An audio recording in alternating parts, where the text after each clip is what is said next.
Joining me now are two Americans that know better than anyone the ill effects of Obamacare. They both serve as members of Congress and as physicians and as members of the GOP Doctors Caucus. Georgia Republican Congressman Phil Gingrey and Louisiana Republican Congressman John Fleming. Congressmen, physicians, welcome to Freedom Watch. Congressman Gingrey, to you first. What are the chances that Obamacare can be undone by a Congress hearing the voice of the American people in a number that is approaching 2/3 of them, that they don't want this? Even the labor unions don't want it. Even the small business people who are liberal Democrats don't want it. Well, Judge, absolutely, I'm not celebrating this one-year anniversary. What the president said a year ago was all telling. Why do you think it took 100 years to pass this legislation? It's because Congresses before us didn't want it, because the American people didn't want it. And the president also said after all votes were counted, well, they were counted under that trick of reconciliation where you didn't need the 60 votes. So today is not a day to celebrate, certainly not for my governor in Georgia and probably not for 49 other governors. This is a mandate on the states that they can't afford, those states that have to have a balanced budget in their Constitution.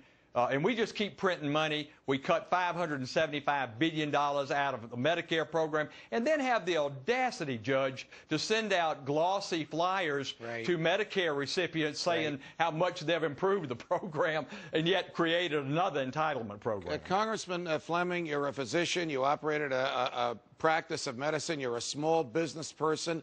Tell us how this affects physicians like you were before you became a member of Congress and small business folks, well-intended small business folks around the country.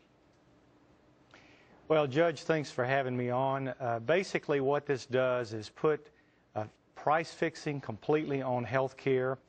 Providers will be under a board of price fixers in Washington. They'll be unnamed, unaccountable, unelected. They will be making decisions over providers' lives, over individual citizens' lives. It'll create, over time, greater shortages, higher counts in emergency rooms. By moving away from the market, which is efficient, and it serves our citizens by lowering cost and increasing quality, what you'll find is what you find in Canada and the United Kingdom, and that is, over time, less and less access to care. Congressman Gingrey, does the president understand the Constitution, or does he think that he can write any law, regulate any behavior, and tax any event that he wants?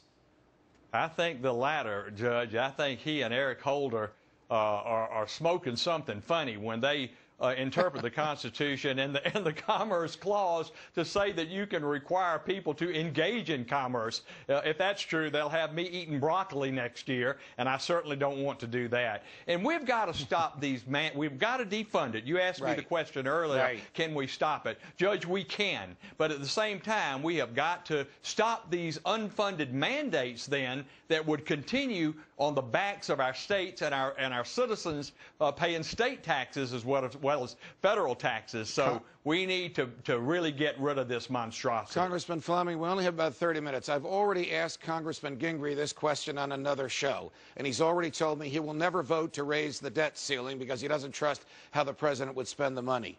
When you are asked in a couple of weeks to give the president the power to borrow more money, stated differently, to raise the debt ceiling, how will you vote?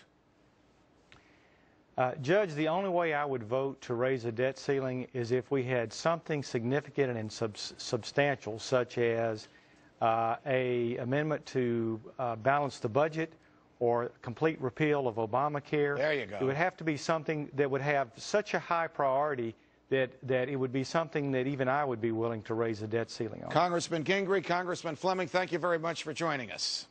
And, Judge, I agree with Dr. Fleming on that point. I'm sure you do. Thank you, gentlemen. But how should we